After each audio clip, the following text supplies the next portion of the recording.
Hello everyone, I'm the Nerdy Fool and welcome back to Baldur's Gate 3. We've been exploring Moonlight Towers and came down here into the basement where we met Minthara and managed to trick the prisoner, or wardens, the keepers of the prisoners, into believing that we broke her and got her to join our side. So now I guess we keep exploring. But we've seen... And I think I'm going to go down this way. I think those are the two questioners we already talked to. So they have already seen us and think we are on their side. So no concerns here. Oh. That is an ominous looking pit. They've got these arcane eyes everywhere. Scrying eyes. Just watching everything we do.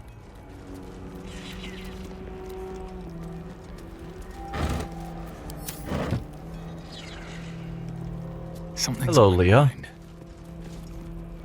Let me guess. The absolute is the only way. Your conversation has been cut short. These prisoners are for disciple Balthazar's attention only. Okay. Balthazar, I think, is the guy who went missing that we're supposed to be helping. I have permission from Balthazar, ask him, which we could do because Balthazar's gone, so we can't really ask or say that we're lying. What are the prisoners going to do? Talk me to death? Both are fine. We have a better chance with deception.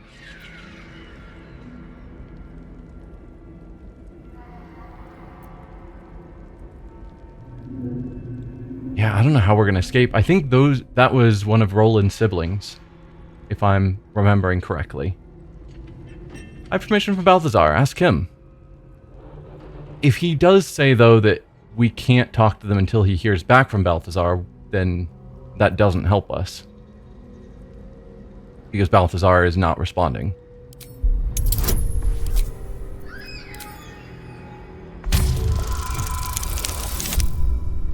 Terrible roll, but we've got enough bonuses to make up for it. Yeah, hi. Your association with disciple Balthazar inspires respect and a touch of fear. You are free to speak to the prisoners. Thank you. Who even was that just... Oh, is it you? Maybe. Alright, back to talking to you, Leah. Actually, let's read the plaques. Cell 5. Okay, are they just cell numbers? Alright. You want to help? The gnomes couple cells down are up to something, and we're in. What are the gnomes planning? Let's fight our way out.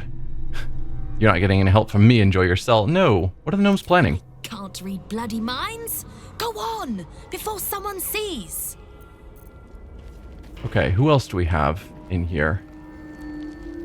Lacrissa. I don't remember you specifically. I think this was Roland's other friend. No? No, this was Roland's other friend. Can I talk to him? Get us out of here, before the necromancer comes back. Please.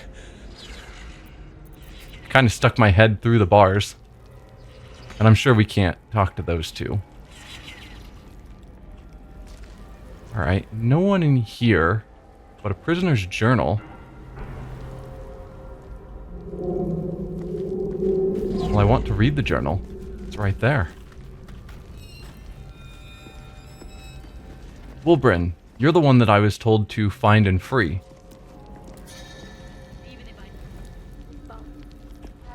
Wilbrin.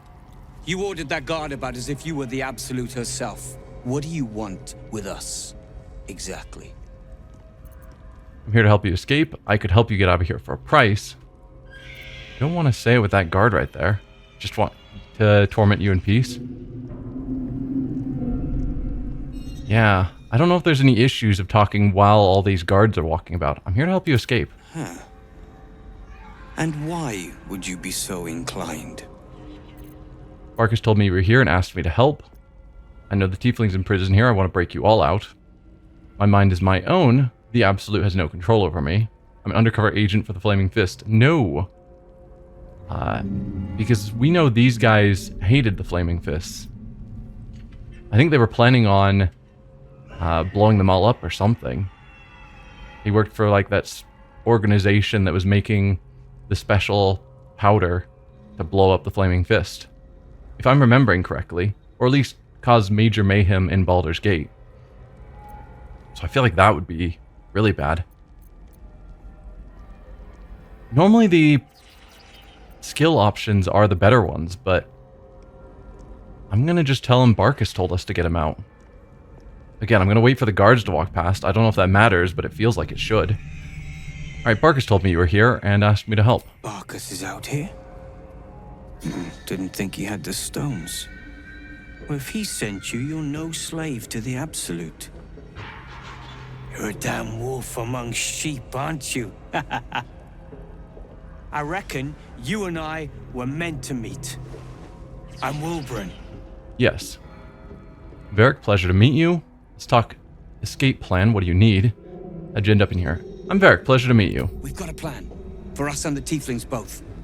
But we're scuppered without the right equipment. We need tools. That head case of a warden robbed ours, but anything that breaks rock will do. Even if it's not Iron Hand quality. Whatever you find, throw it through the bars. But for the love of Gerdel, make sure a guard doesn't see you. Or we're both done for. So find something that'll blow up rock. We should leave. And soon. That is the plan, Nichols. There's something evil here. And we need to Down. avoid guards' notice. That's going to be the hard part. I've So we could give him the rune powder. Unless this evil can get us out of here, I don't want to hear about it. Okay, we've got something in there. Let's keep doing our loop, see what we can find.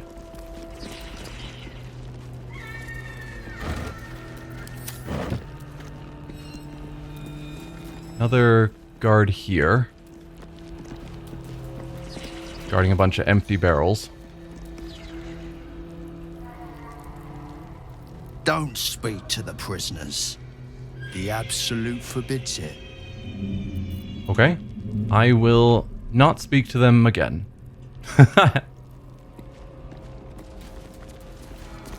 Ooh, you've got two things. More rotting food.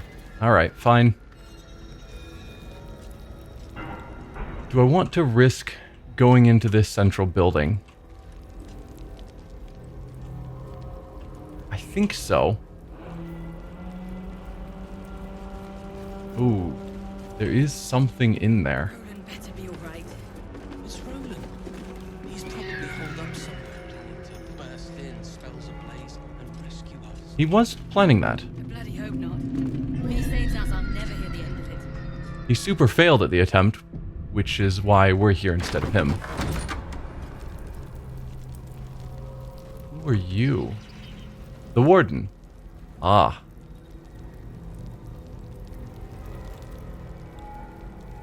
And the goods that you took from them would be where? That wooden chest is locked. So probably there.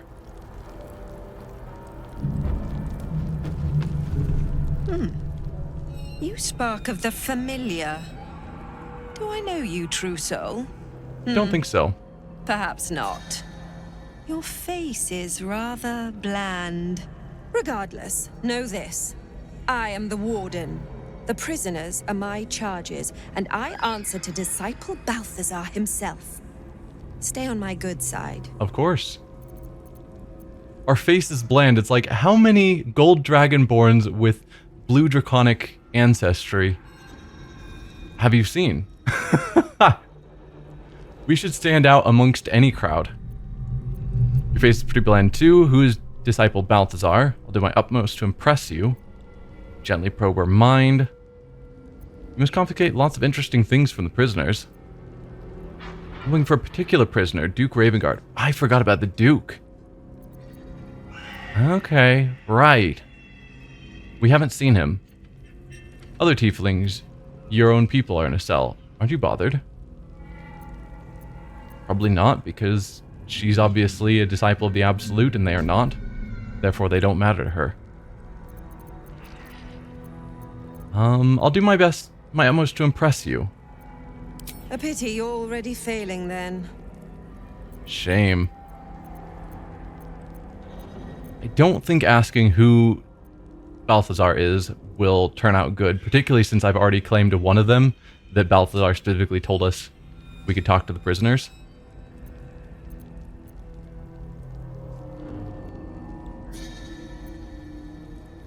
And since we're not supposed to interact with the prisoners, I think asking about a specific one is just going to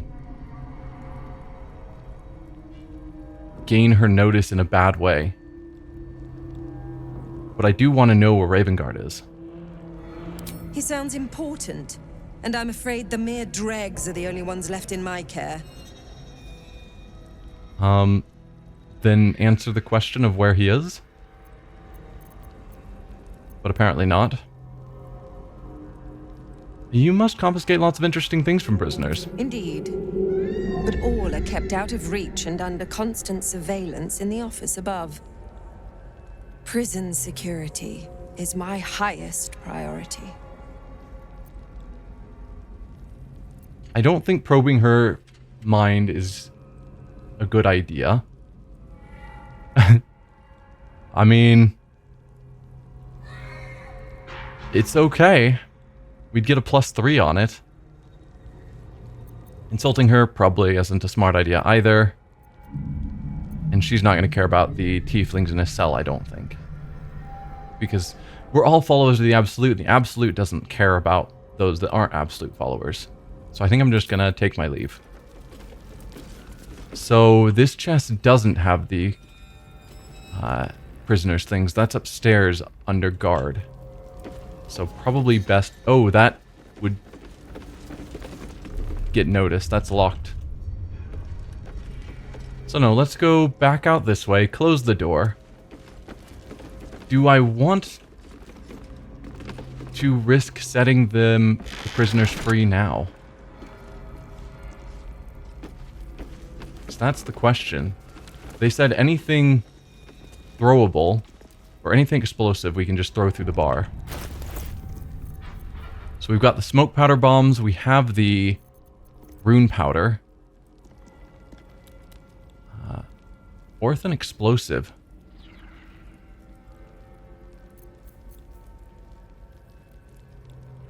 (12 to 21 force damage, 3 to 18 fire damage. Am I throwing it specifically somewhere in the room? I don't think so, just through the bars. You don't see... Oh, we've got a guard coming. So let's wait for all of these guys to pass. And then throw... I think we'll go with the smoke powder.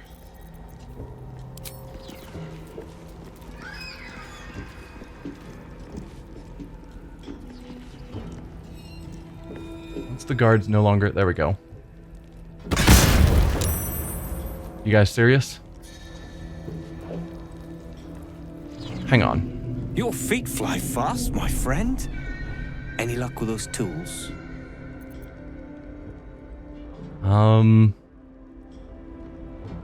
Yes, I found some.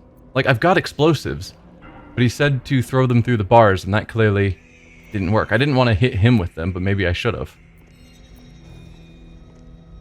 Yes, I found some. Oh. Wait.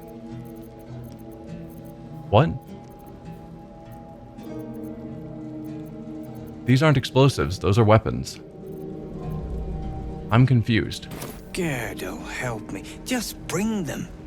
Or we're all very, very dead. I'm super confused. Your feet fly fast, my friend. Any luck with those tools? Like, I've got lots of stuff on me, so I don't need to go up there in the security to find your specific stuff, I hope. What are you talking about? Tools! Something that can crack rock, like a hammer. Without it, we're doomed to rot in this hellspit. Ah, you want something that can crack rock, and I was thinking explosives, but you want a hammer. Fine.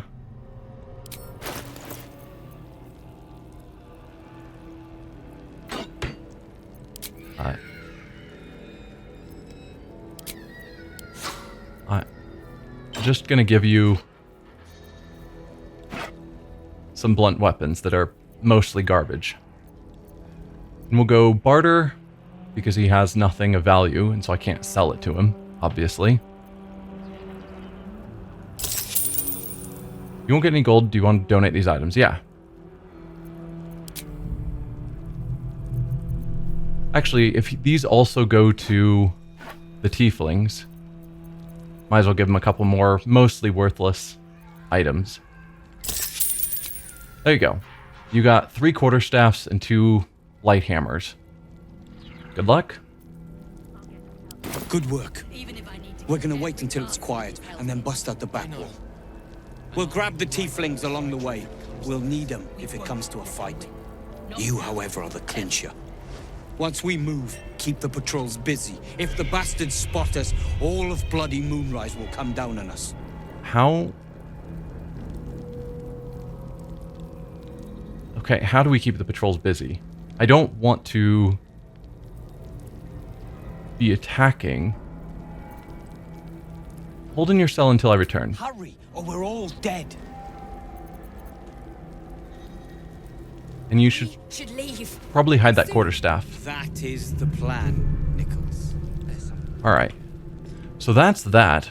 We don't have a way of getting over here because it's through a locked door. We might be able to jump around the back. If I specifically want to get over here and look around. I kind of do. Yeah, I definitely do. Or we could go here and possibly make that jump. Can I make that jump? I can. Perfect. So that gets us over here. Where we're probably not supposed to be.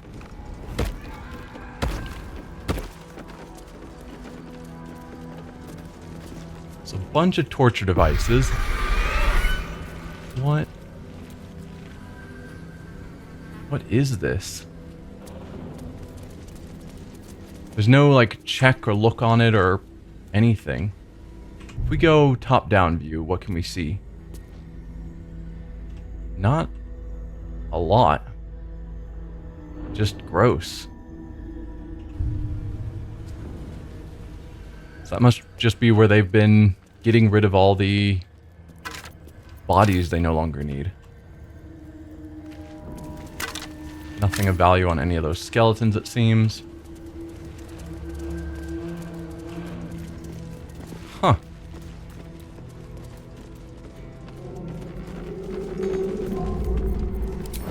Alright, well that was certainly something.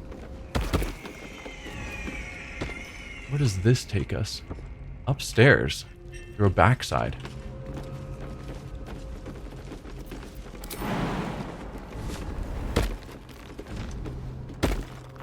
I am curious.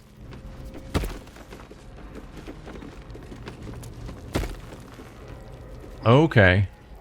So this is how we could get into here. Wulbrin's hammer. Okay. But there's a scrying eye right here.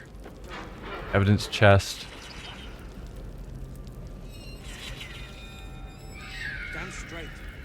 Yeah, there's a lot of stuff we could potentially loot from here.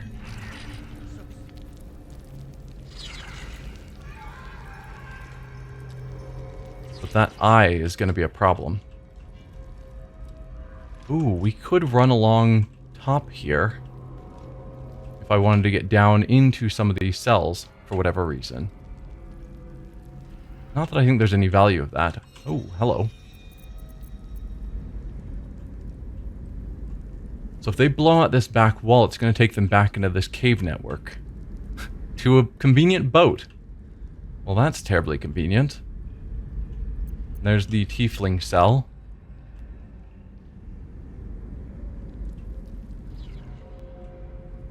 anything else of interest back here that I should see while I'm looking? We can probably jump up there. And then that, can't really get my camera over there to look, but I'm seeing slime here. So that probably goes down to similar to where the bodies are getting dropped off in that pit full of slime. But I don't think there's any value of me being up here. As much as it would be fun to jump down into this cell, or whichever cell it was that had the book that we haven't read. The prisoner's journal. Don't think it's worth the potential harm of getting caught.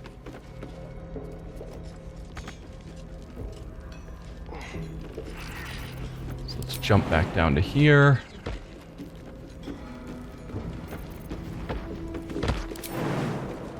Yeah, I don't know what he means by keep the patrols busy. Because we definitely are not wanting to start a fight. We haven't found the counselor, Will's dad. I'm missing a Karlach. Alright, split up everyone. Karlach. Come on.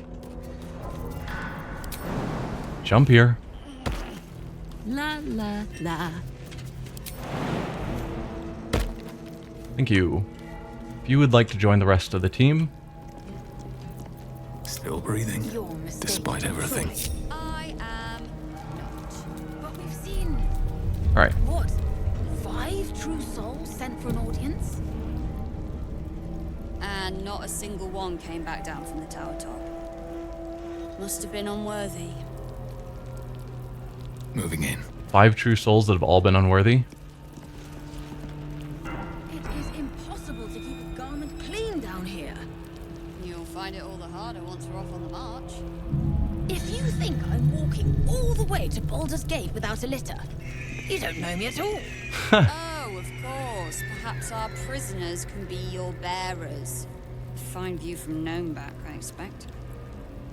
Alright, before I head over here, let's toss down a save just to be sure I don't screw something up. All's well here.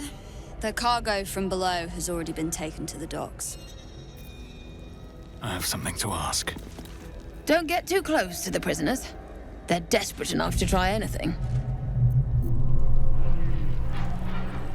What is through here? Investigate the Thorn Mausoleum. So that's upstairs, going to everything there, of course. The Thorn Mausoleum to find Kethric's relic for Balthazar. We can get to from here. And then, yeah, Wilbran and the Tieflings through there. There's a path here we missed. Hello.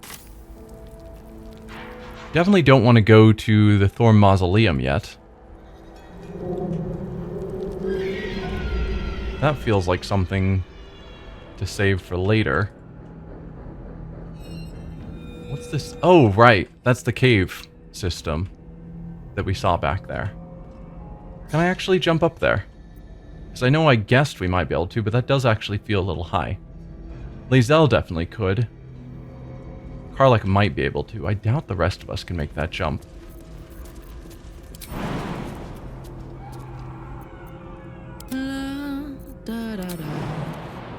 Yeah, Karlach can. So maybe let's split the party. Oh. Looks like the two of you can do this.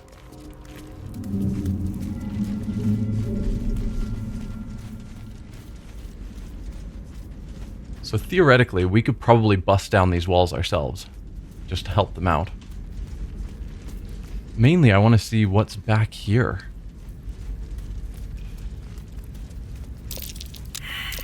That's curious.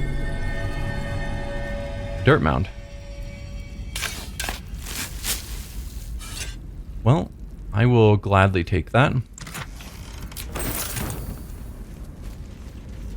Couple of empty barrels. Ooh, you can climb down this. Oh, that is an uncomfortable idea. Let's toss down a save. That way, if something goes wrong, since we're missing half the party, I can undo that decision. Rejuvenating miasma. Animate dead doesn't require a corpse in this area due to a lingering necrotic stench. Okay. We've got a hook horror.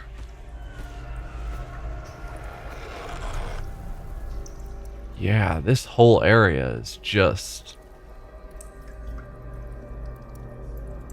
very gory.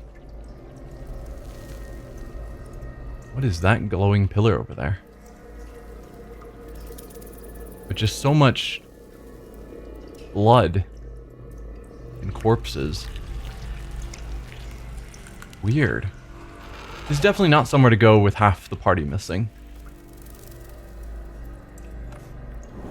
So I will call that exploration accomplished. Anything else of note back here?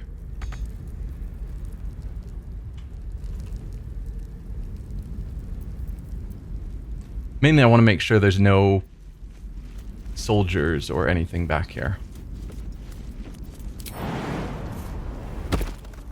So yeah, there's the rock wall. We could just break down that rock wall. Set the prisoners free.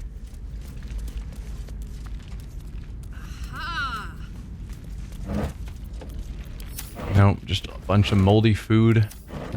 I was hopeful. Boat? Why is there a boat just waiting here?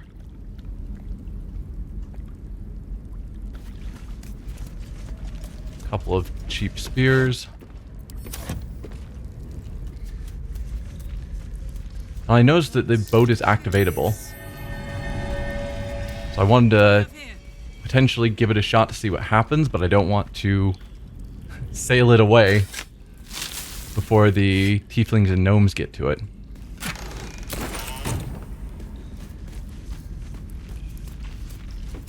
And this just gets to the tieflings wall.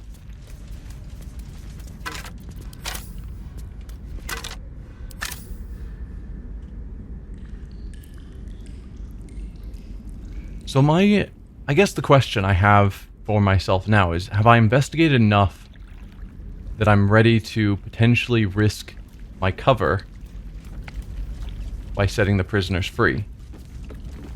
Or do I want to go deal with Balthazar first? Let's check out what happens when we activate the sloop, see if it does anything.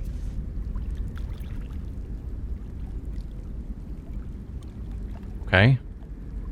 While the ropes tightly bind this boat, it can't be used, then you could easily untie it. That is in fact how boats work. Although those aren't ropes, those are chains, and that's a bit tougher, but I'm guessing those still slide off. I don't think this boat is actually permanently chained to this dock, because no one's expecting the prisoners to go for it. Yeah. So do I risk giving away my position?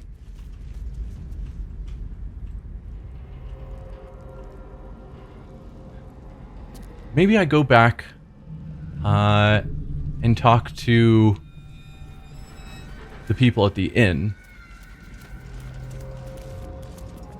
Someone there might have recommendations.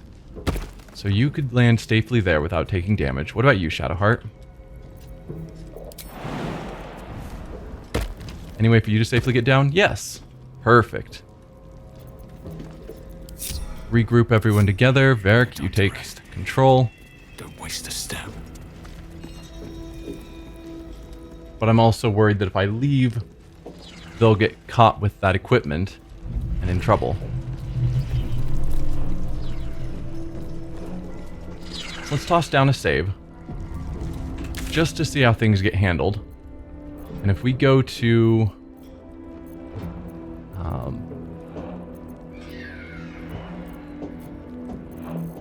not really a good way of knowing which one of these was the one right by the last light in. Let's go to the last light in. Go on. Move. Let's get moving. The quicker, the better. Can I not teleport with Minthara with me? I have to actually walk out with her. I guess that's fair. So it was giving me a choice of leaving her behind. Yeah, I don't think I want to go to Thorm's mausoleum. That feels like that'll be bad. Let's try going up the stairs.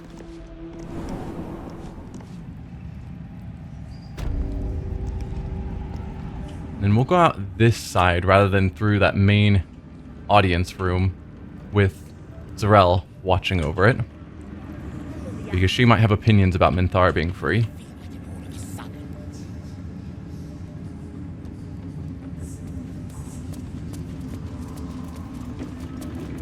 Just keep to the edges. None of you see me. Oh, that's the ghouls. That's fine. Run, run, run. Halt! Yes, Deal with them, or I will. it's fine. We heard she'd been escorted from her cell. Not that she could leave the tower. The general ordered that she be repurposed, not freed. Yeah, she's been repurposed into my servant. She's completely loyal to me. I'll keep her in line. She goes where I take her, get out of my way, or she's entirely repurposed and has no will of her own.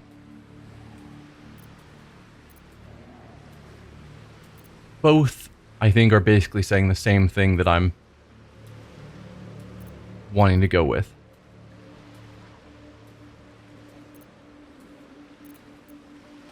Yeah, she's entirely repurposed and has no will of her own.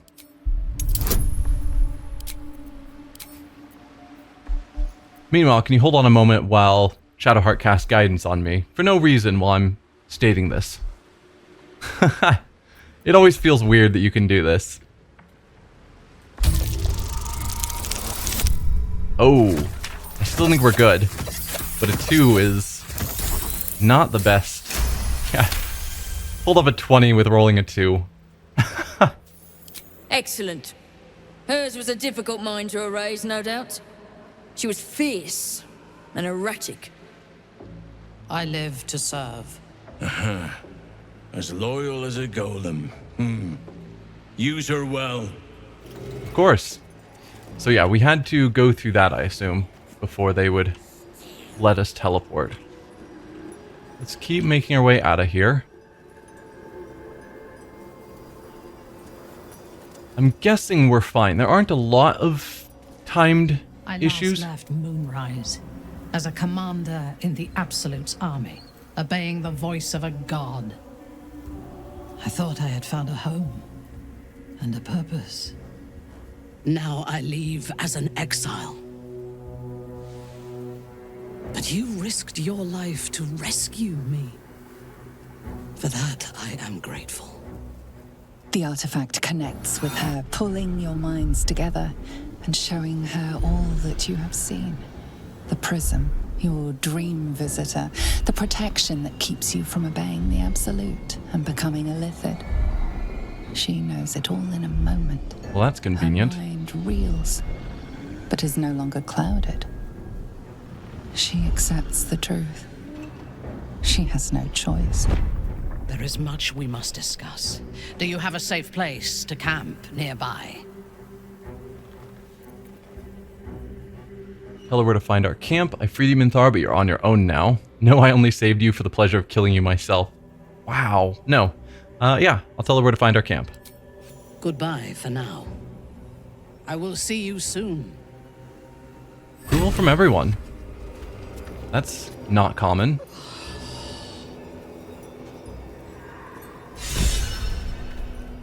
So, if we go to camp, we can talk to her. Actually, I bet my companions right now have things to say about her. Hey, soldier.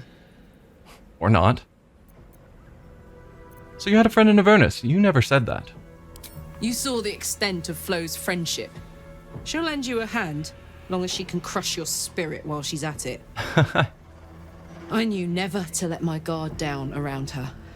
But she always made me laugh, even when I least wanted to. If she'd been completely different from who she was, we might have been real friends. I mean, that's a strange way of phrasing something. If the person was completely different, we would have been friends. I mean, you can say that about anyone. She gave you a note. What did it say? Unfortunately, a leopard can't change its spots. Pity, she sounded like she meant something to you in whatever small way. You do have real friends now, me for one. Several of those are good.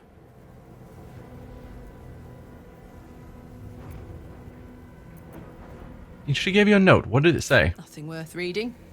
Cambion manipulation at its most obvious.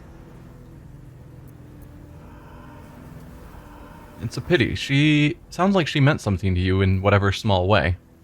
Hopefully I can also say you have real friends now. I guess she did. Much as it makes me want to puke to admit it.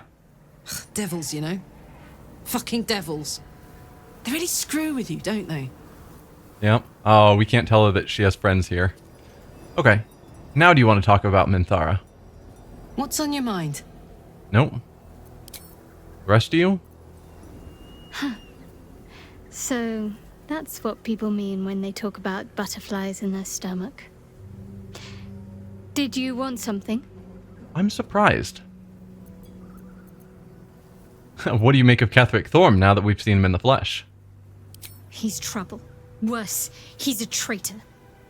Whatever loyalty he had towards Lady Shah is long gone. It would please her greatly to see him meet his long overdue end, I'll wager. Okay. So she's not going to have any issue turning on him. Good. So usually when we got a new companion, the rest of the companions have at least something small to say about it. But so far, no. Yes. Maybe we need to go back to camp for that. So let's go to our camp. I don't think we need to rest yet. No, we're still have all of our spells and not that injured. So let's talk to Minthara. If we can figure out where she's chosen to camp. Down here.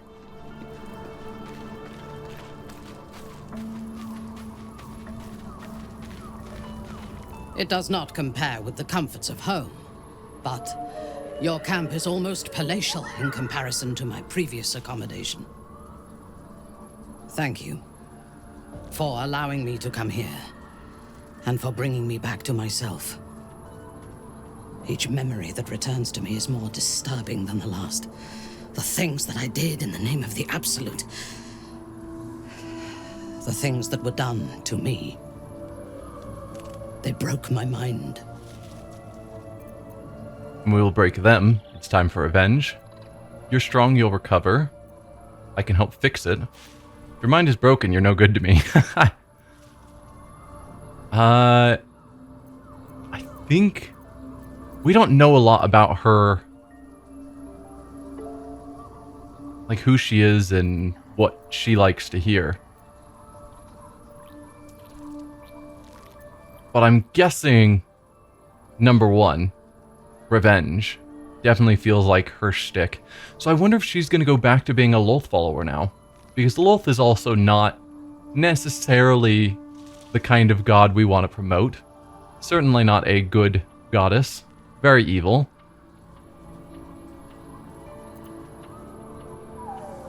But, yeah. Because that's my guess, is if she's leaving behind the Absolute, which seems solidly the case, she's probably going to go back to following Lolth. But Shadowheart follows Shar, so we can't really say no evil gods allowed. I do like the you're strong, you'll recover, I just don't think that's necessarily right for her. So we'll go with, we'll break them, it's time for revenge. Precisely. While our tadpoles live, and the cult have the means to control them, we will never be safe. We must eradicate them, starting with General Thorm. I mean Ketheric. My deference to him is a habit that will die hard, I fear. Any suggestions on how we kill an invulnerable man? You'll join me in this battle then? Of course she will. Glad you're with me. There is no we. I rescued you, but you're on your own. No. Any suggestions on how we kill an invulnerable man? All that live can die. I can help you plot Ketheric's demise, but I need something from you first. Swear that you will keep me close. Until the Absolute is dead, at least. You're a victim of the cult. Of course, I'll protect you. Of course, you'll be a valuable ally. You sound desperate. Why are you so keen to join with me? It's a good question. It's hard to think of good answers for her because I'm in the mindset of having to know I'm talking to a very strong, capable drow woman. At least that's, her perception of herself, and it's probably mostly true. And so the idea of I'll protect you, and it's like, you think I need protection from a man because drow society is very matriarchal? Like, this would work for most of my companions of, yeah, we'll work together, I'll keep you safe, everything's good, but she could see that as a very negative, insulting statement. I think I'm just going to go with the question, why are you so keen to join with me? If I leave your side, the prism will no longer protect me, and I will cease to be Minthara. The Absolute will make me its puppet again. Okay. I would rather die. So just practical. We seem to have similar goals, not necessarily agreement completely in our attitudes and plans, but I have the device that she needs to maintain her mind. Very well, you can join me. I won't let that happen. Stay with me, you'll be a valuable ally. Then you shall die. I don't trust you enough to feel safe around you. Yeah, stay with me, you'll be a valuable ally, I think is the safest response. Thank you. I knew you were different to other true souls when we met, but I could see nothing clearly. Now, thanks to the prism, the Absolute does not cloud my thoughts at all. I see that together, we can have our vengeance on those who infected us. Yeah. Rest well, and keep your wits about you. Tomorrow, we go to war with the cult of the Absolute. Tell me what you know of Ketheric's power first. General Thorm would have the world believe that his invulnerability is a gift from the Absolute. That is a lie, intended to impress those who flock to the cult's cause, and to strike fear in the minds of those who stand against the Absolute. I believe Thorm draws his power not from a divine source, but an arcane one. I suspect it is the very relic that Balthazar has been sent to retrieve. We must find the necromancer and claim what he seeks, or destroy it.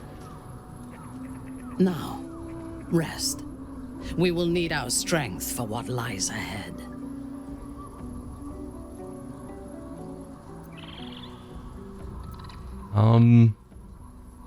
I don't think I need to specifically say not to cause any trouble.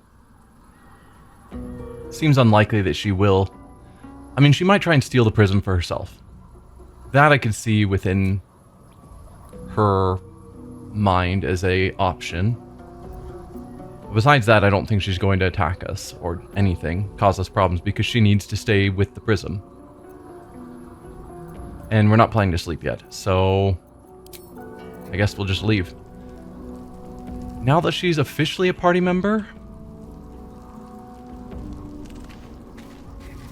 anyone have anything to say? Always at your side. I think Lae'zel will like her. The drow is unpredictable, uncompromising. I respect her almost as much as I distrust her. Yep. It's not surprising. I thought Lae'zel would like her attitude.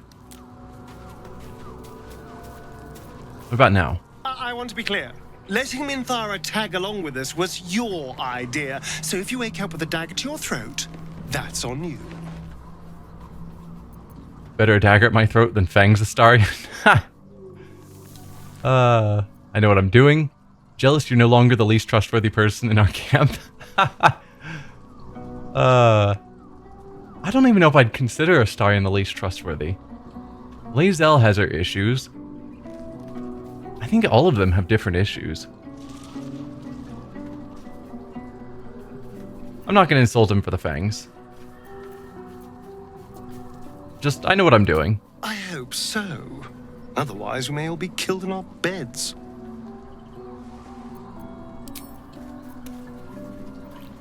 Yeah, and we've already woken up to see one person with a dagger at the throat of another person when Shadowheart attacked Lae'zel. It's totally fine, it all worked out. Minthara's something of a closed book, but I suspect a heart of gold lurks beneath that stern countenance. Once she gets to know me, I'm sure she'll open up. She's just waiting for someone ready to listen. I'm not as confident there's a heart of gold there. I hope you're right. Most of the rest of the party members seem to have a darker edge, but a softer side. So Minthara might be the same. It doesn't seem long ago that Minthara would have sought to kill us, and now we've welcomed her along. We're nothing if not magnanimous.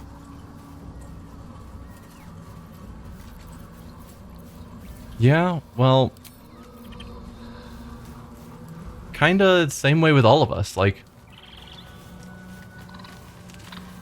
everyone had, Soldier. you know, darker edges. Astarion first met us by putting a knife to our throat. Gale was fine. He didn't have a darker entry scene. Shadowheart's threatened people in the party before. Karlach we were originally sent to kill by Will. Will also didn't have a darker In my opening years scene. as the Blade, I've witnessed countless cruelties, faced unimaginable evil. But Thorm, he is made of pure hate. The Sword Coast will rejoice when the bastard's fallen. Agreed. My father is somewhere in this tower. I won't leave him in Thorm's hands. And lest we forget, we've a devil to rescue. 2 missions, 1 destination. Any idea where we'll find Duke Ravengard now that we've reached Moonrise? What devil? Right, his devil pact lady told us to rescue another devil that was there. And we haven't seen any, we haven't seen her. Completely forgot about that. Yeah, there was so much going on at Moonrise. Any idea where we'll find Duke Ravengard now that we've reached Moonrise? Not in a mere prison cell, certainly. My guess, Thorm will have confined him in the bowels of the tower. The deeper we dig, the closer we get. Deeper. So you're thinking deeper rather than going up?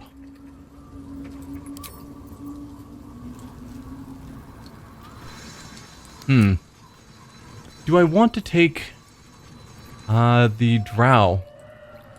Probably.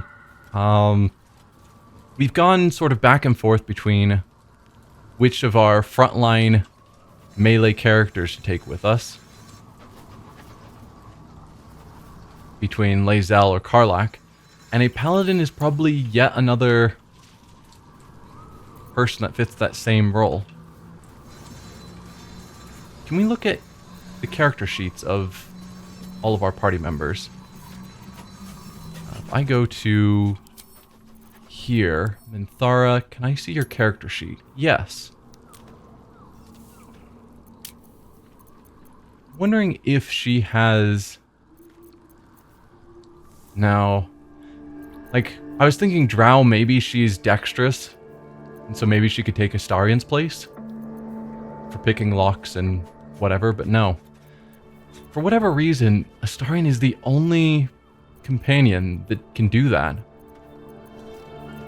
Because it'd be nice to have the option, at least, to switch him out for someone else. But no, it's just always got to be him. She has intimidation and persuasion, perception, history, and athletics. So yeah, she's just another frontline fighter. Only 11 hit points. Is she still a level 1 character?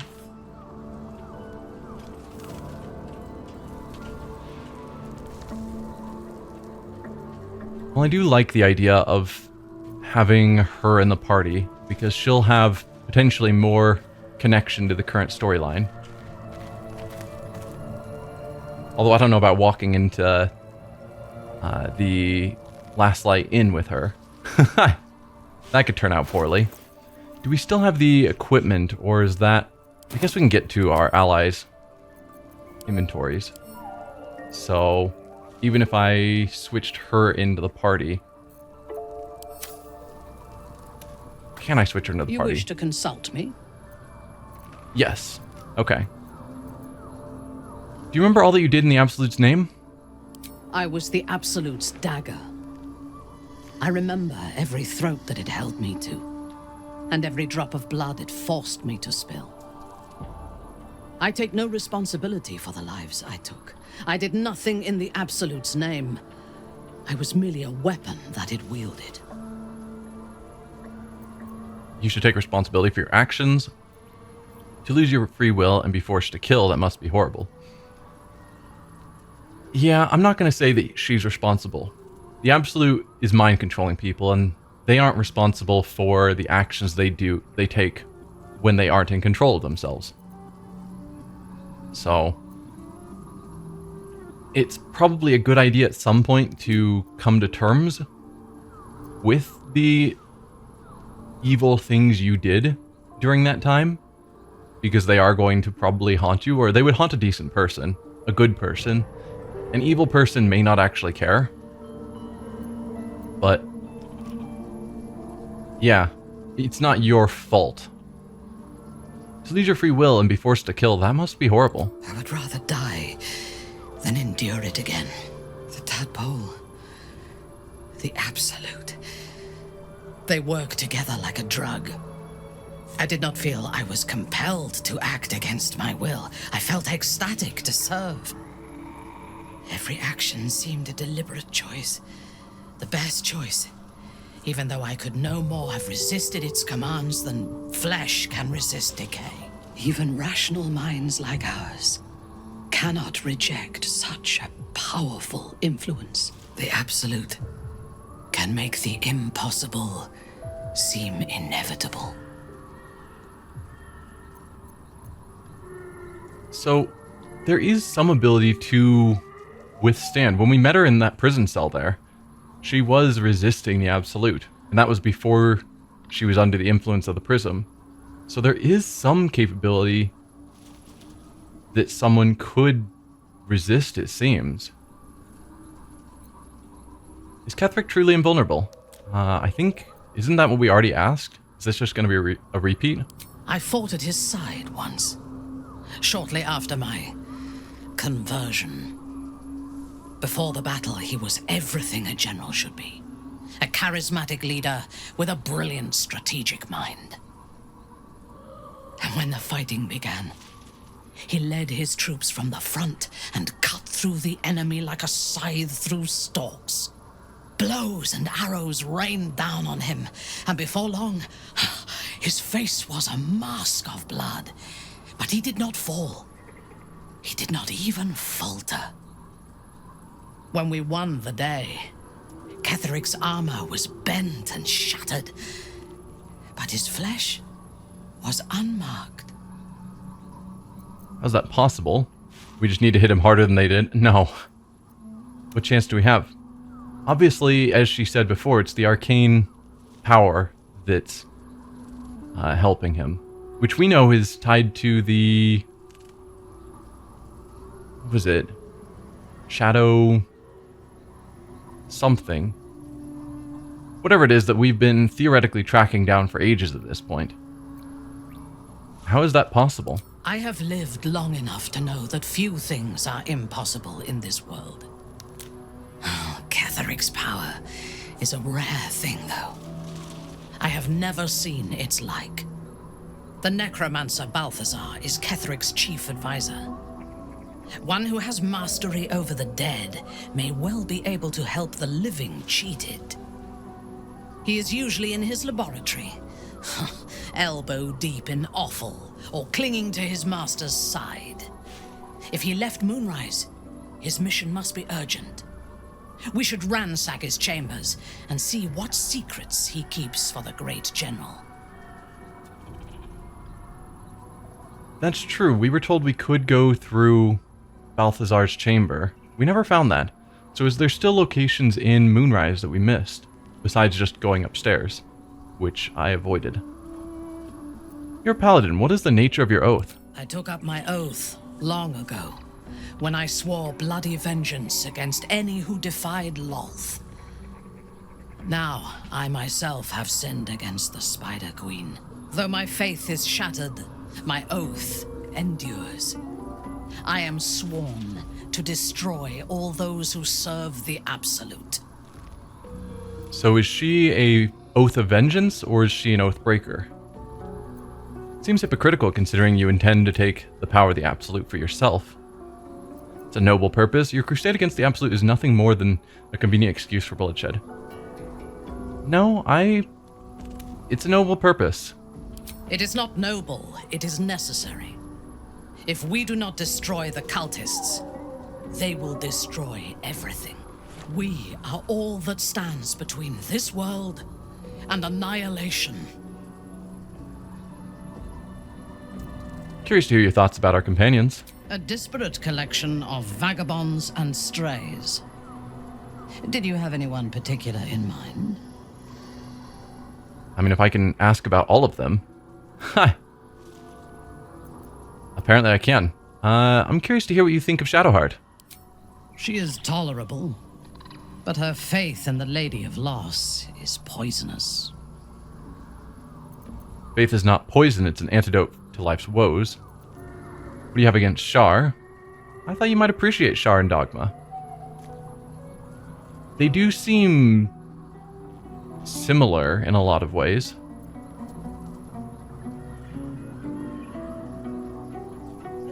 What do you have against Shar? The Night Singer has some admirable qualities. Far more than her insipid sister. But her followers are repressed. Take the child Shadowheart. She does not even know who she is, but still manages to pity herself. The very concept of Sharan worship is self-indulgent. They would have you think every whispered word and hidden thought is of value, but it is not so. I have performed 1,000 interrogations, squeezing out the most guarded secrets held in heart, mind, and soul. I can tell you this. When the trivial parts have been whittled away and I have sifted through what remains, in most cases, a person amounts to nothing at all.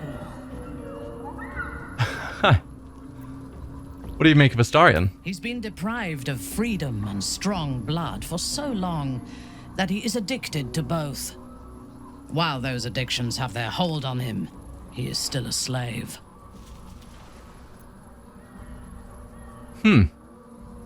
It's kind of insightful. Are you worried he'll drink your blood? Astarion's no slave, he's free of Cazador. He'll be a slave to his bloodthirst as long as he lives. Are you worried he'll drink your blood? No. He is well aware that I would exsanguinate him entirely if he flashed his fangs at me.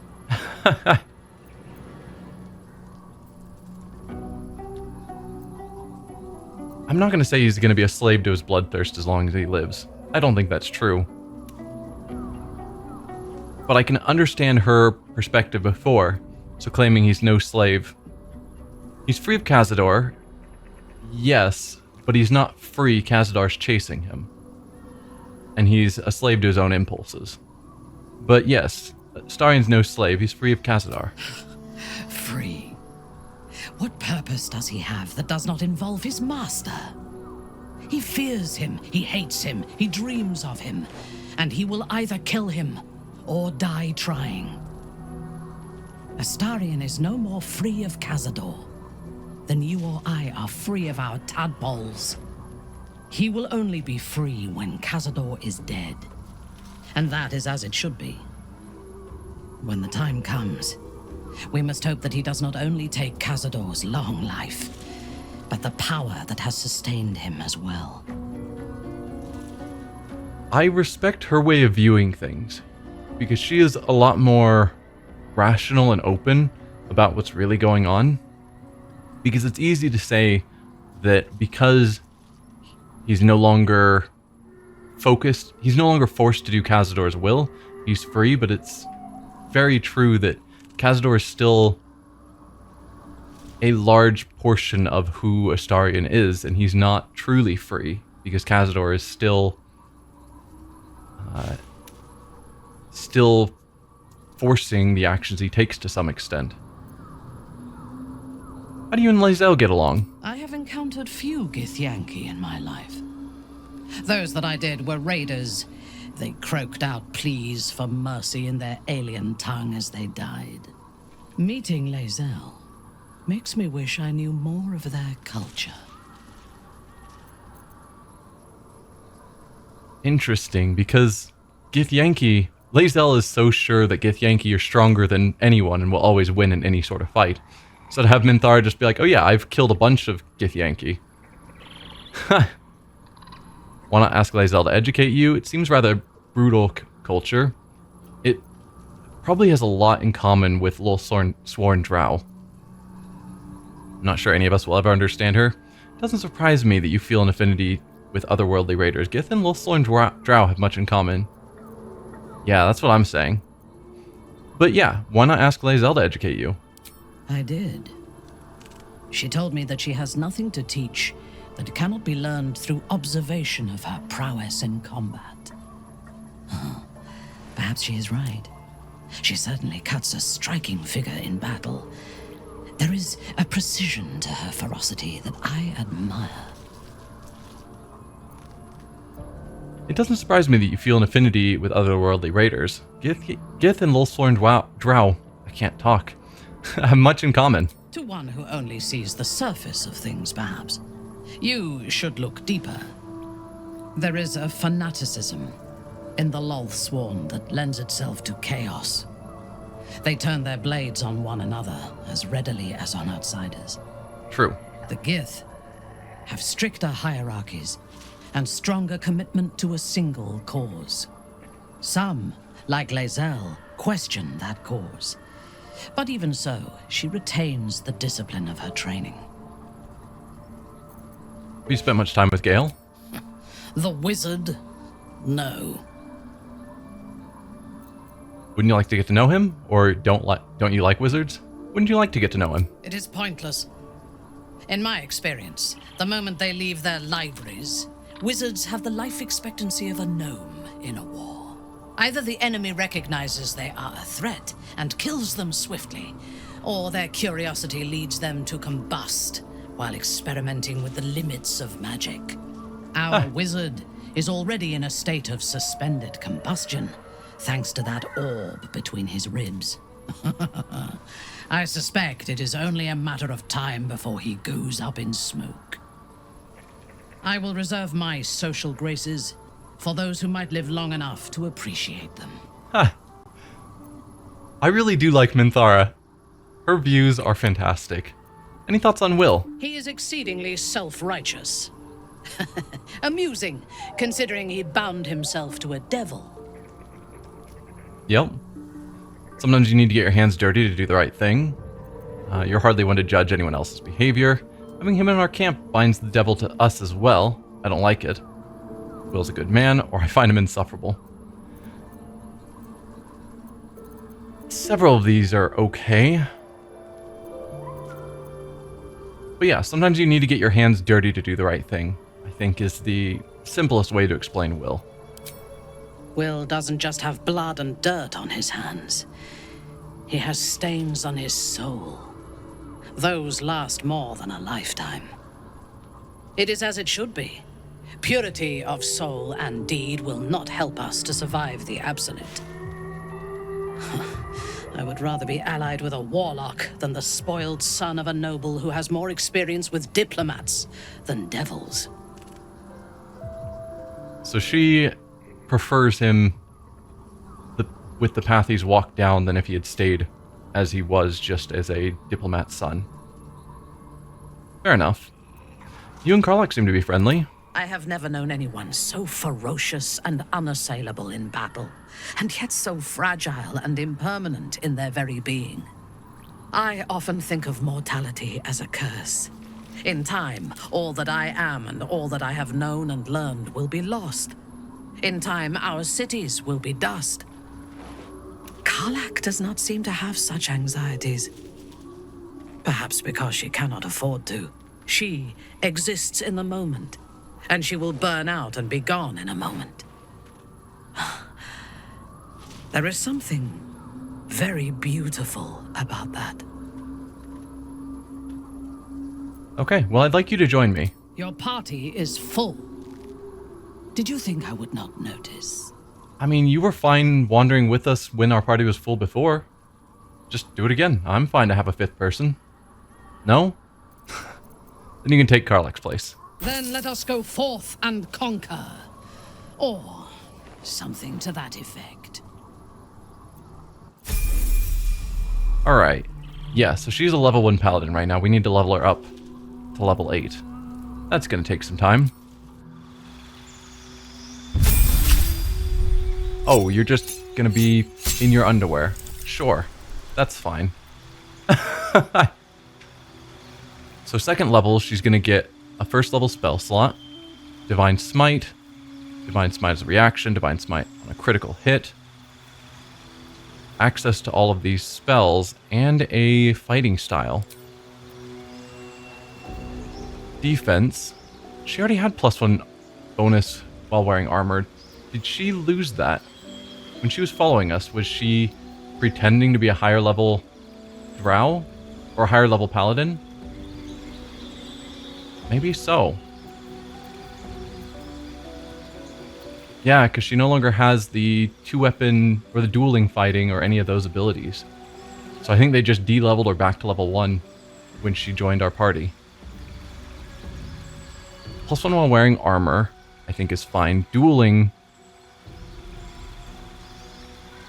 No, it wasn't dueling that she had. It was a 2-weapon fighting option. Protection, when you have a shield, impose disadvantage on attack against your allies when you're within 5 feet. I think I will go with defense. Just keeping her a bit tankier sounds good. I don't know if I'm going to want to go 2-handed fighting again, which isn't an option that we have here yet. Or if I want to go with sword and board, like a normal paladin. 2 more damage as long as she only has a single melee weapon. You can carry a shield in your free hand and still gain this bonus. So if we went dueling, she could have shield and sword and get 2 damage additional on that sword. And then spells to prepare. Command Compelled Duel. Force an enemy to attack only you, giving it disadvantage against other targets. That could be good. Cure Wounds. Have a 2nd healer. Could be good. And then Wrathful Smite. Possibly frighten your target. They have a disadvantage on ability checks and attack rolls. Be unable to move. You could give her Bless. Heroism, Searing Smite, Divine Favor, Thunderous Smite.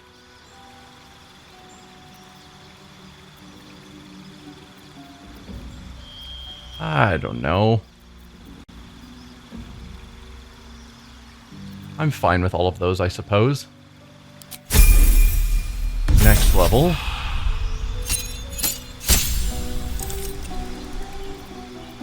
So she gets a racial ability of Fairy Fire. Nice. And then 1 more spell to prepare. And they've gone for Thunderous Smite, which seems fine. I mean, there is the idea of Shield of Faith, where she could just, as a bonus action, boost her own AC until long rest. But if she's up front, there's a greater chance of her being hit, breaking concentration. But a +2 AC means less likely that she'll take that hit to break her concentration. I think I'm going to go with that instead. Seems like a thing that I might have uses for. Though she doesn't have a ton of spell slots, I'm guessing.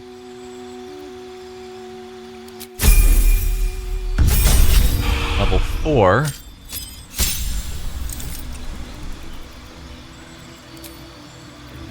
You got a class feature, Lay on Hands. So, Lay on Hands charge to heal yourself or your allies. Can we see more about that? Replenish resource used to cast Lay on Hands. Once per long rest.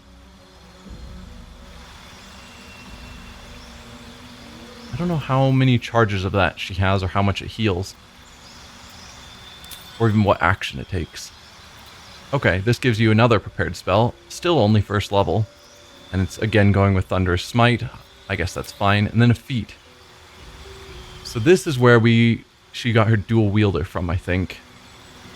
You can use 2 weapon fighting even if your weapons aren't light, and you get a +1 bonus to armor class while wielding a melee weapon in each hand.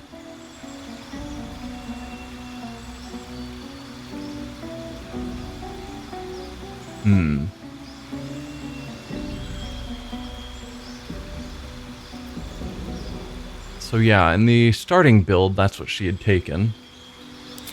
This dual wielder.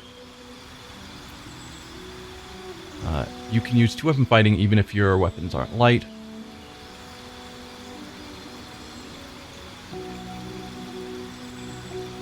Why? What is this trying to tell me?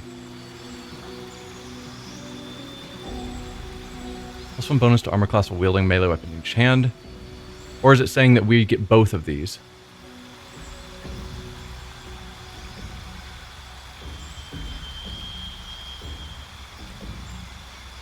Bonus to armor class and allowing you to dual wield non-two-handed weapons. Okay.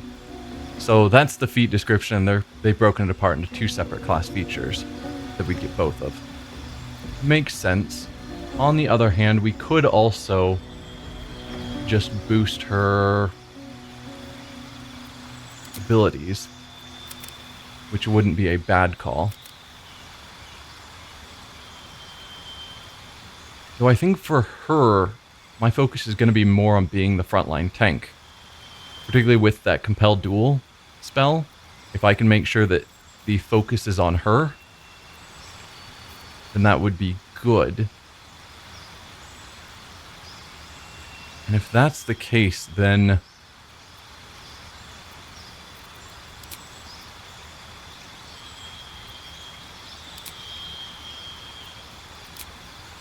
let's see, your strength increases by 1 to a maximum of 20, incoming damage from non-magical attacks also decreases by 3 when you're wearing heavy armor. We're going to be giving her heavy armor.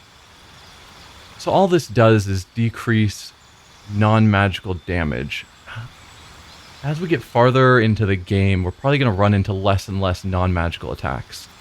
So I'm not certain how useful that is.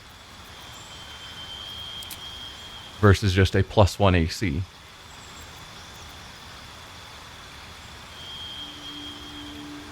Yeah, I don't know. I think we'll just go dual wielder. That's how she was originally built, and I think it's a fine choice. Level 5. Looks like she's going to get another first level spell slot, but now we're finally going to get to second level. Get extra attack, which is great. Second level spells that she knows, as well as oath spells, Hold Person and Misty Step. Race will give her darkness. Creates a dark shroud that heavily obscures and blinds creatures within. Creatures cannot make ranged attacks into or out of it. Is she able to see through that? My guess is not. At least in 5th edition, that was one of the problems that exists, is that darkness blinds even people with dark vision. And so I think only warlocks had an ability that allows them to see through magical darkness. And so this blinds even your melee characters up there. So she could cast this, but then she couldn't even see through it to do attacks herself. And I don't know if Baldur's Gate has in some way negated that, but it was definitely a problem in 5th edition. Okay, aid heals your ally and increases their hit points by 5 hit points. For a 2nd level spell, I don't think so. Lesser Restoration, it's probably something that we can use outside of battle, but I doubt inside of battle I'm going to want to waste an action on that.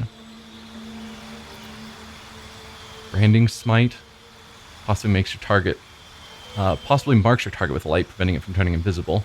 That's very specific. Magic Weapon.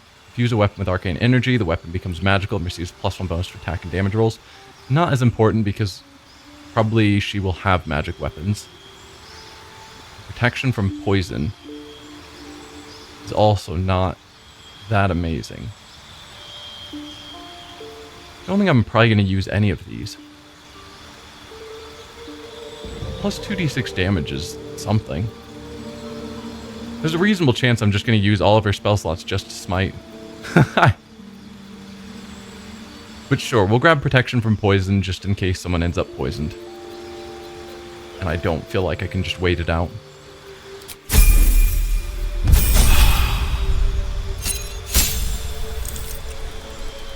Alright, for 8th level, you just get Aura of Protection. You and nearby allies gain a +0 bonus to saving throws. +0, really?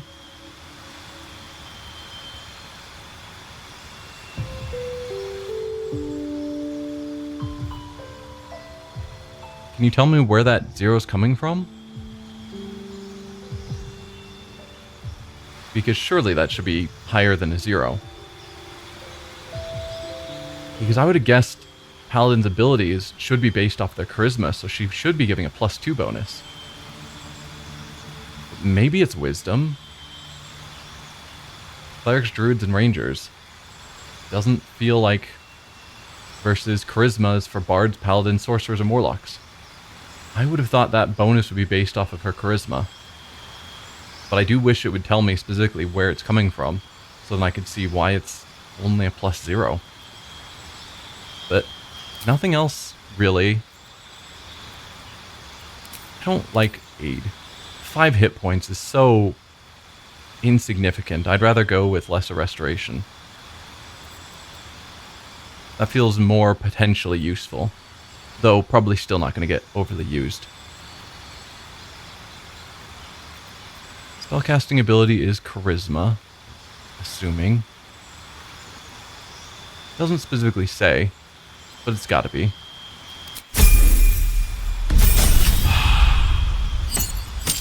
Level 7 gets another level 2 spell slot, and Relentless Avenger.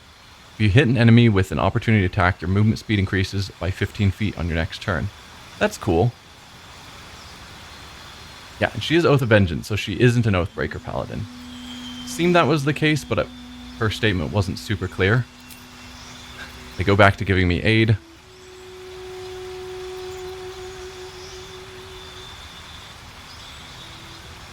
What does this one do? Protects an ally against the attacks and powers of aberrations, celestials, elementals, fae, fiends, and undead. Target can't be charmed, frightened, or possessed by them, and when the creatures attack, they have disadvantage. That feels more useful than a lot of these spells we've been getting. Giving disadvantage whenever a creature tries to attack, because we deal with a lot of undead, some fiends, occasionally fae. We haven't quite a few aberrations, I think. We haven't really run into celestials or elementals, but we run into these often enough that being able to just give disadvantage on attacks against someone could be more useful than, say, aid.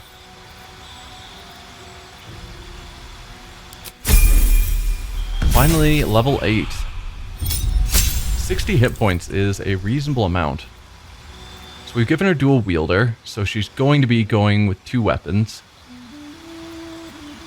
We could still go with ability improvement.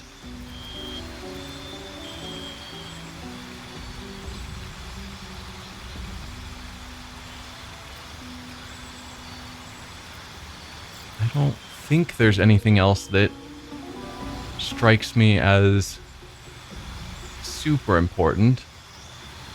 Regaining full hit points on a short rest would be pretty cool. And that con bonus would increase her con to a whole number. Or to an even number, rather. Heavy armor master still is okay.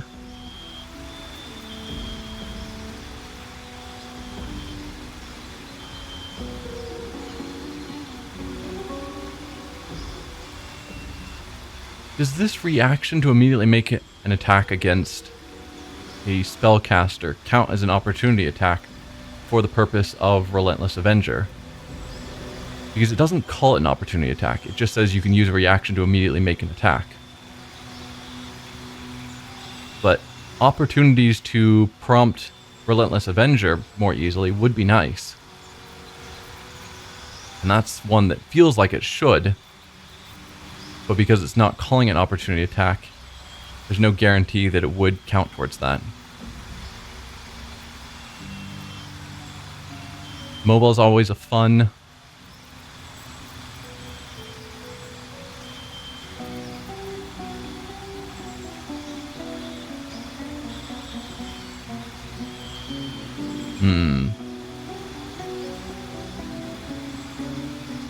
Could do something like this.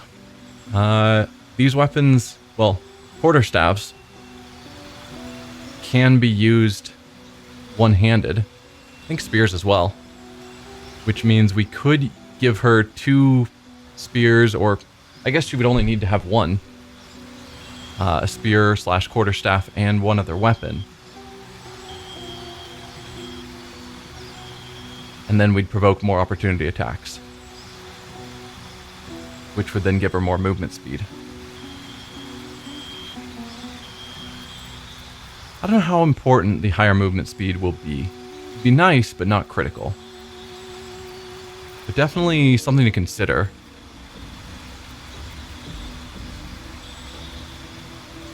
When making melee weapon attacks, you roll your damage dice twice and use the higher result. Could also be good because she's going to be attacking more often. Having 2 weapons, she'll be able to attack twice with her. No, she gets double attacks because at 5th level. So each time she uses an action to attack, she can attack twice with her main hand. And then I think the offhand is a bonus action. So she wouldn't get a second attack with that. But that means she's getting 3 attacks per turn. And always using the highest roll. Could build up that damage quite a bit.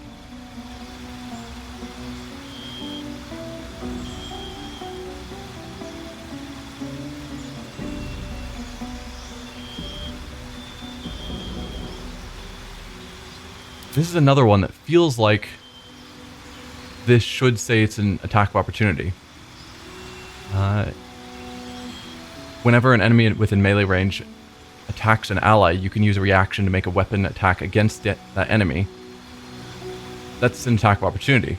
That's what it means. And then we gain advantage on opportunity attacks. It's got to be an opportunity attack. When an enemy within melee range attacks an ally, you can use reaction to make a melee attack against an enemy.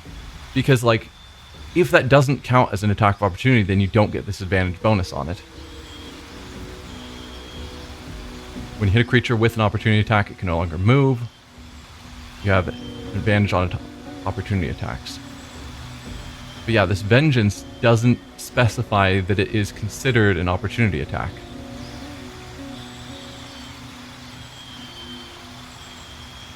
Which means it then wouldn't trigger these other things. It's gotta be.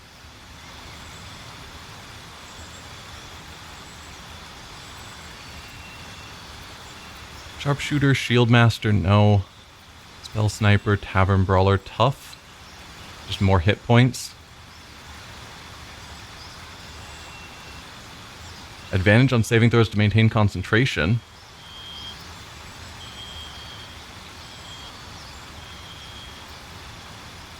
That would allow her to cast Shield of Faith, giving her +2 AC and have a much better chance of holding on to it.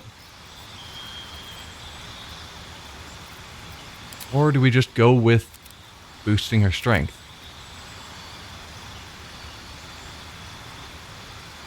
I think I'm going to go with Sentinel and assume that this does count as an attack of opportunity. And then she's just going to be a better tank for our party to focus on keeping everyone safe rather than necessarily being as focused on dealing damage. Though I think she'll still do that well enough. Oh, she has a couple of the tadpole abilities already. She has Charm. Channel the dark allure of your tadpole to charm an enemy that attacks you, preventing them from attacking you until their next turn. Man, preventing an enemy from attacking you, and then if they attack someone else, she gets a vengeance strike. That'd be crazy. Sonic Backlash. When an enemy within 30 feet casts a spell, you can use your reaction to inflict 1d4 psychic damage to the caster per the spell's level. Okay. Yeah, I think I'll go with Sentinel.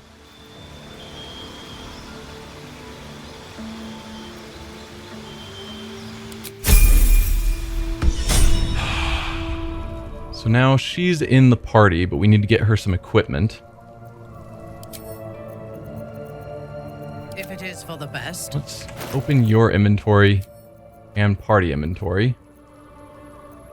So we need to give you 2 melee weapons and some armor. I'm kind of tempted to just give her this adamantine set because we already know it's really good.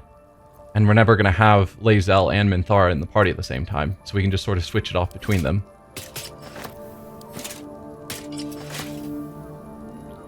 Sorry that I'm kind of stripping you down, Lae'zel. On a hit with an unarmed attack, I don't care about that. So that's just some lightning stuff that if they hit, it's useful. And she's not going to use great weapons.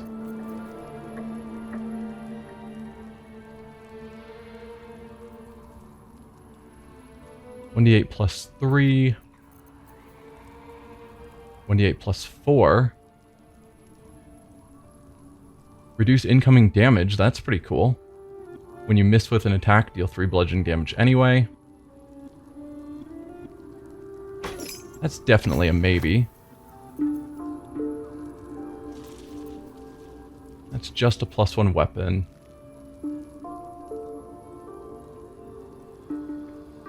(1d8 plus 4).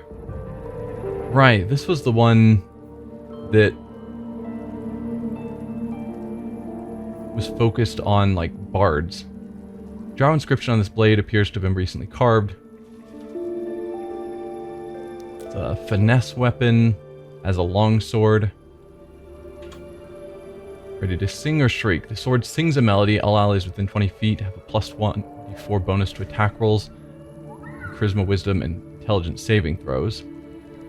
Or same thing but penalties on enemies, right?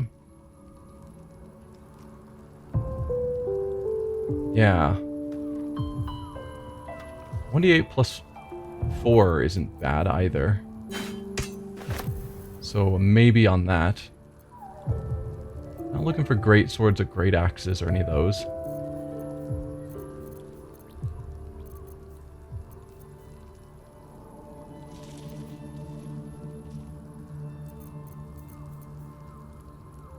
Featherfall.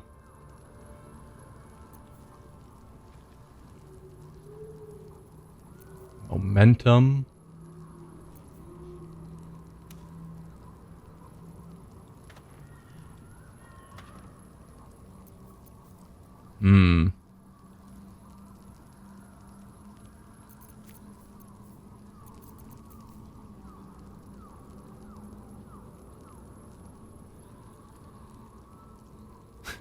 Just give you a dexterity of 18?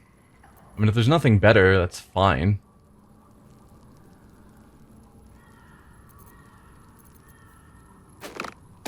That's a maybe.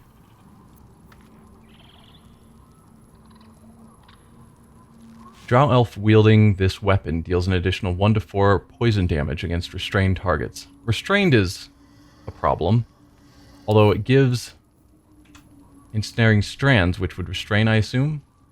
Your attack conjures thick, sticky webbing that possibly enwebs your target. Okay, what's enwebbed? Cannot move. Attack rolls against the affected entity have advantage. What's attack rolls? Is that not the same as restrained? It seems like it's the same thing. Because the idea that this gives a spell effect that doesn't help, that does nearly the same thing, but technically doesn't, in name, claim that it does the thing that's needed for that. I mean, it's not bad. 1d8 plus 4 is, I think, basically the same as this other one. This one just has the potential to also do some acid damage, or poison damage.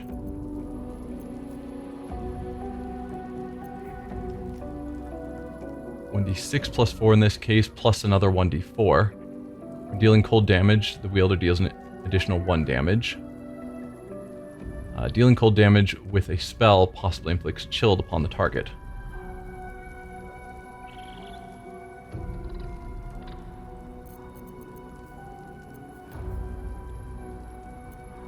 I think that's it for your weapons that I'd want to use.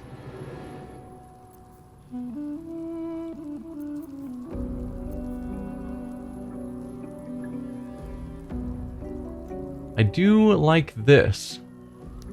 Giving True Strike.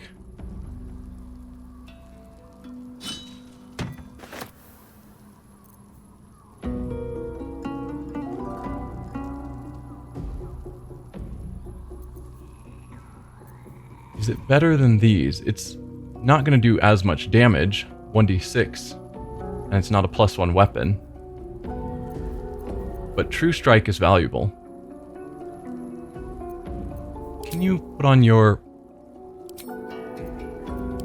Yeah, I'd rather go default, and then we will hide the helmet, because the helmet looks dumb. So if we go with that as your main attack, and then that as your offhand, we could potentially start out with a bonus attack, offhand attack. Either hit or get True Strike. And then that can help us land the higher hitting, bigger weapon. 1d8 plus 4 as opposed to 1d6 plus 3. Not even plus 3 because offhand doesn't get the strength bonus. So just 1d6. Yeah, that might be the call.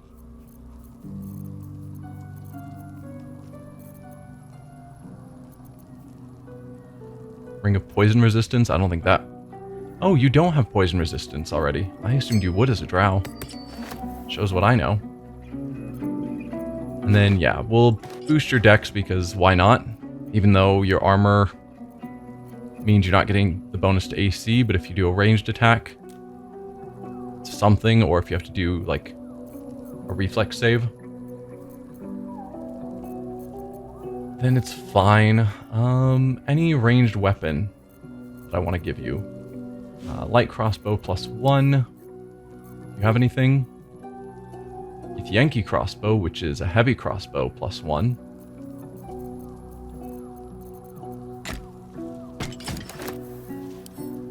Doubt anyone else has anything particularly important. No. Okay.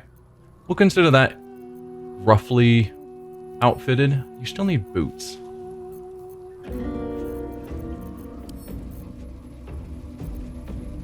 Lae'zel needs armor. There, just put this on. No, not you. Put that on. There. It was just weird.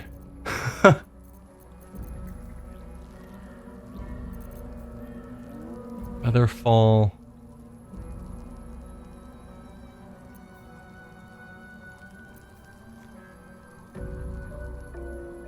I mean, making you immune to acids or resist acids just make you a lot more resistant to a lot of things, I suppose.